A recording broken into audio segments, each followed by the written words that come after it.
Good day and welcome back. Got another little project going to work on the John Deere rider. It needs a little love. And actually I've already done the work, so I'm going to sort of walk you through what I found trying to do this little project, but give you a little walkabout on this. It's my old John Deere. It's a GT 225.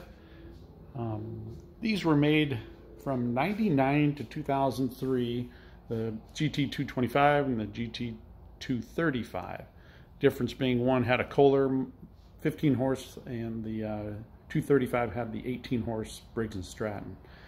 But I bought this in 2006, so I got it used. It was in great shape when I bought it. I've used it hard. Some might say I've abused it. Ran into a tree and broke the bumper on it. It does have the classic standard broken hood, like I think every John Deere tractor has. There's the little 15 horse Kohler. Just also found out, changed the oil and that little shut-off solenoid on the bottom of the float bowl. It's leaking gas out the bottom of it, so I've ordered a new one of those and I'll change one of those. But what's wrong with this thing, or was wrong, was the drive belt was almost ripped in half. It was just barely scooting. So to get to the drive belt, it's a little bit of a challenge. There are guys on YouTube that try to show you without taking this rear fender off. That's a real pain in the rear end. So I just went ahead and pulled the rear fender off. Wasn't that big of a deal. Pretty simple actually. I think there's 2 nuts, 2 bolts, a couple knobs and handles to undo, a cotter pin to pull, and then that's about it. Before we start, I figured I'd show you this technical manual for the tractor. This publication was March 15th of '99. So I've used this quite a bit. It's been a real handy little book. I don't know how many people would have this. You can go back and like this section here, it gives you details on traction drive belt removal and installation, and it gives you detailed directions on how to do it. There were a couple things that they showed I didn't do. I'll sort of go over them. I didn't see the need to do it, but this is what John Deere is telling you what to do and how to put it back together. And of course, when you get all done, reinstallation is reverse the removable. There's the orientation of the belt. This obviously is the rear of the motor, and this is the view looking for the top, looking down. This is we call it the sheave, but the pulley on the bottom of the motor. This is how you route it around the pulleys and the tensioners. Actually got a section back here, fender deck removal and installation. So if you want to follow what the manufacturer tells you to do, you can go by this. But I'll run through it and just show you what I found. Some of the things, I don't know, I didn't see where we needed to do. But this was certainly handy to give you at least a starting point. This is the part number of the drive belt for this model from John Deere. I don't even remember how much I paid for it. I think I bought it a couple years ago, and knowing the belt was going bad, but it lasted heck another 2 or 3 years before I've been forced to change it. These are my collection of tools that you need. Just some wrenches, metric sockets, long ones or short ones. I usually use my impact driver, put a 3/8 adapter on it, and put the sockets on that. Whenever possible, I try to use my adapter for sockets. So I've got the DeWalt impact for the 3/8 adapter, and for those nuts and bolts, we got a 13mm deep socket, and that makes them come off pretty easy. I'll go ahead and pull the nuts underneath the foot deck here, and the bolts under the seat, and then I'll get to that knob there. Yeah, that nut right there's got to pull off. There's a nut on the other side, same spot.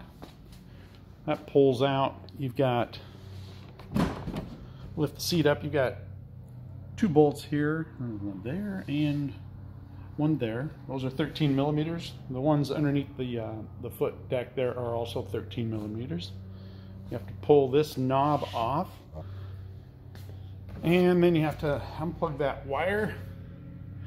That's the safety seat switch. You want to feed it back through this hole and through the hole in the deck. Make sure you don't rip that out when you lift the deck up. And you got to pull the gas cap off. Seat, I did break down and order a new seat. This one's, oh, that's probably seen better days, but dang it, I just got her broke in. She was feeling good, but it's time for a new one. So I'll go ahead and pull the deck off, and we'll get down to where the belt is, and we'll show you how to remove that.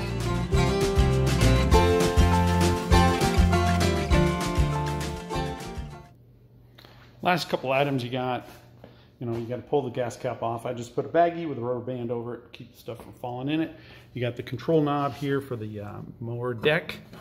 If you look at it, there's a little slot down the shaft in here. If you rotate it around, you'll find that slot. I just squirted a little bit of WD-40 in there to lube it up.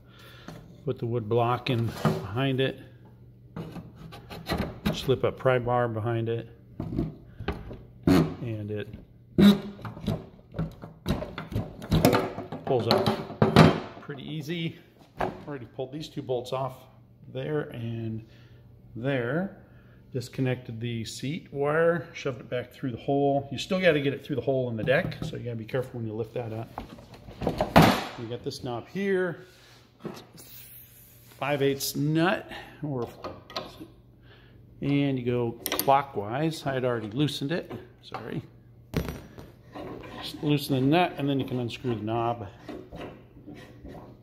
And then under here, as they stated, there's a little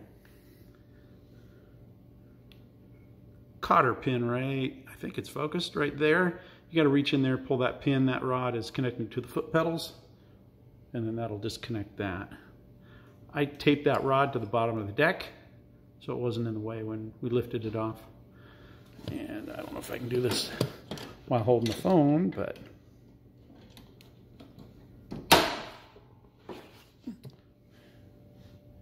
just a little standard cotter pin. So that rod's disconnected. I'll tape that up, and the deck is ready. And that's about it. I don't know, is it worth taking it off? I think it is. It definitely made getting to the belt easier.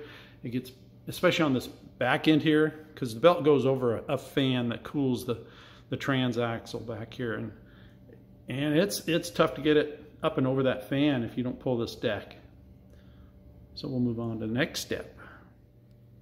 So one guy can pull it off, but I would recommend having two people do it with you. It's just not worth the risk of hurting your back, and it's just so much easier. But it did come off. So the manual, as far as the John Deere manual, they tell you to, next step is to pull this hydraulic fluid reservoir back off the gas tank and remove the gas tank. That gas tank's sort of a pain in the butt. And all you really need to get to, there you can see the back end of the drive belt, which is right here. And this is the cooling fan.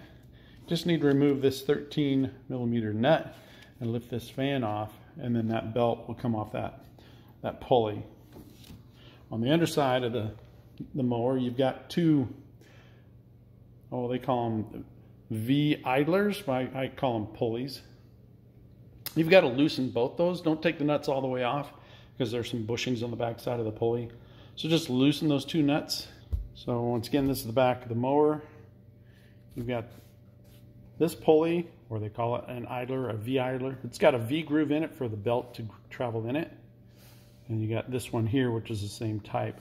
You want to loosen, the bottom retaining nuts. One of them has a individual little belt guide that's keeping the belt on the pulley, and this one has, I think it's this tab over here on the drawing. That tab is holding this side of the belt on that pulley. So you just want to loosen them up, get the pulleys loose, and then you'll be able to snake the belts off of them. You've got to remove this tension spring here, And there's several different ways you can do it to get the tension off of it. I just used a pry bar, got in there, used a vice grip, and was able to lift the spring off the connector there. So that came off pretty easy. So to get that back nut off that cooling fan, I just lifted the gas tank up. It's loose, so I put a block under it, about a 1-inch block, and then that gave me enough room to get my deep socket 15 millimeter on that nut. And that pulley spins freely, so I put some tension on the belt to keep the pulley from moving. And I did that by just putting my vice grips, pinching the belt, put it over both sides of the belt and squeeze on it. Didn't need much, and it came loose. And then you can pop that nut off. Already had it loose.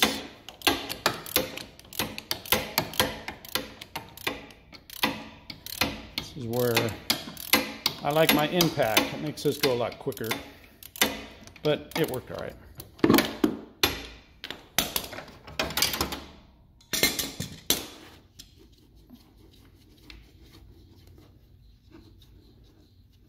Take the nut off. There's a flat washer in there, and this just wiggles off. Don't lose the washer. And then that gives you access to that pulley there to get the belt off. So the next item on the old manual of what I didn't do, that's telling you to remove the washer and the fan, and then slip the belt off the input sheave. The sheave is what you and I would call a pulley, but they call it a sheave. And it says remove a cotter pin and disconnect the freewheeling valve interlock rod from lever on transaxle, with that little picture there. Well, again, I didn't do that. That's the connection, that's the cotter pin, and that's the rod. The belt is above it, and it wasn't interfered by that assembly down there. So I left it alone, and I was able to get the old one off and the new one on without doing anything with that. So I didn't do anything with that part right there. And the next part is getting underneath the mower, loosening up some pulleys, loosening up the tensioning spring. You do have to drop they call it the drag link. Drag link is what the steering wheel is attached to the front steering assembly, and that's the drag link. See it maybe better from the front. There's the nut holding the drag link on. You have to pull that off. It's a goofy sized nut. I used a crescent wrench. You have another wrench below it to keep it from spinning. You pull that nut off, drop the drag link, and then the belt has to be looped around and off of that thing.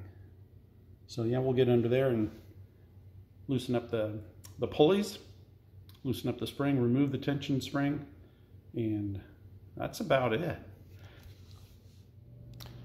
So I raised the front end of the tractor up, put it on my little ramps here. You don't have to do that. You've got room under the tractor if you want. But in order for me to get myself and a camera under there and the lights, I went ahead and raised it up. It did give me a little more room. Made it a little easier to get access to everything under there. So if we can see what we're looking at here. It gives a pretty good view of the pulleys and that spring there on the right hand side. We'll go ahead and pull those off. So the first thing I did is I went ahead and got rid of the spring.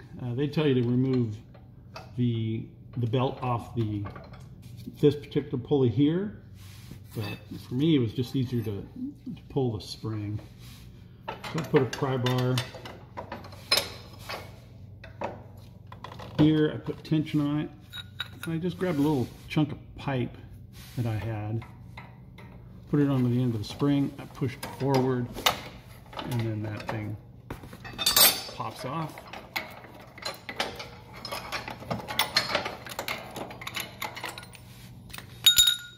Then you can slide the belt off this one. Then you go to that back pulley, and you can roll the belt off that pulley. So I just took a short screwdriver, put it in between the belt and the pulley, and sort of worked it around. You can rotate this in order to roll it off. Not sure how much you're going to be able to see here. Got the belt around the screwdriver, and I'll just work the screwdriver around it. You're in the way. We'll see if we can get it. Nope. Well, sorry you missed it, but you're in the way. But yeah, I just put the screwdriver in there, in between the belt and the pulley, moved the screwdriver around, the belt sort of popped out pretty easy. So now we're back underneath it. We're already able to pull this belt, like I said earlier, off this pulley. And, you know, you can just drag the belt, get it back, snag it around all the pulleys. You do have one little plug here you have to unplug, but that's not a big issue. Pull it off the main front pulley, drop it down around that drag link, and the belt is off. And to reinstall, you just reverse the process.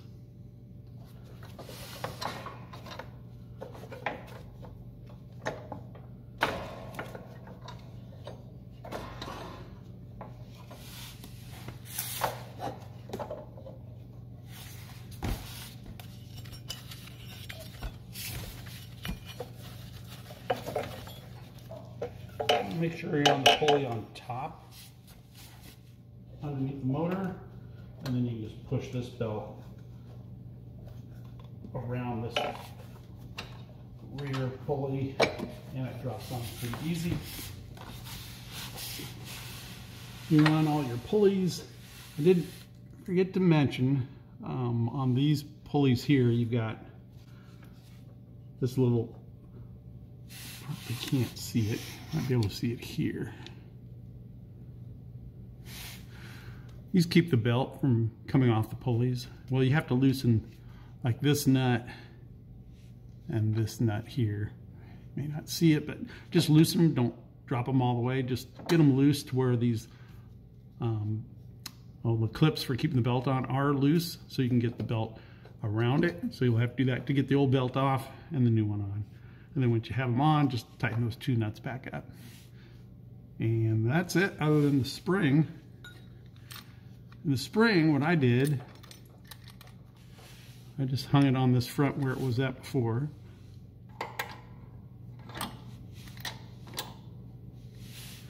I have a vice grip. I'm able to close it all the way to where it makes a gap. And I put the other end of the spring on the vice grip. Took the pry bar, pried against this pulley back here, and then was able to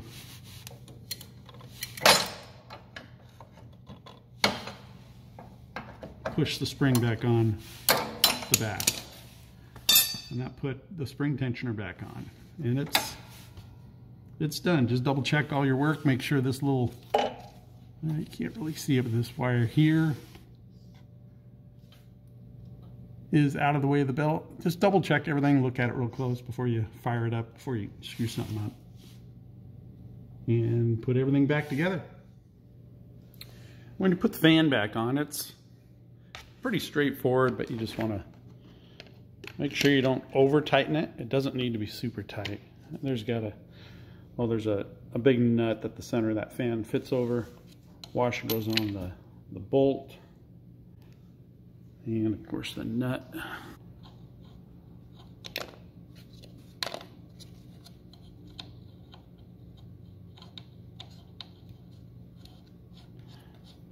Tighten that down. And I just got a little, I think it's 15 millimeter deep socket.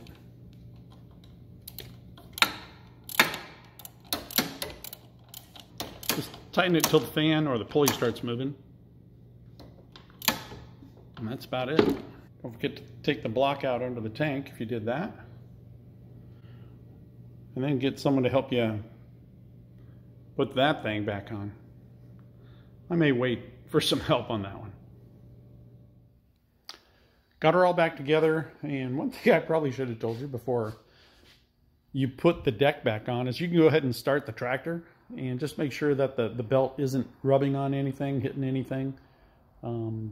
Those belt clips that are supposed to keep the belts on the pulleys. If they're not lined up just right, they can rub against the belt, and you want to make sure those aren't touching. So yeah, hopefully you didn't get it to this point where we're all back together, but it starts up, it runs good, sounds good, and definitely needed it. But if you have any questions, I'm sure there might be a few of them, you can go ahead and leave them down in the comments. I usually return or answer all the comments that I get, and hopefully it goes well for you, and I will see you on the next one. Thanks for hanging out.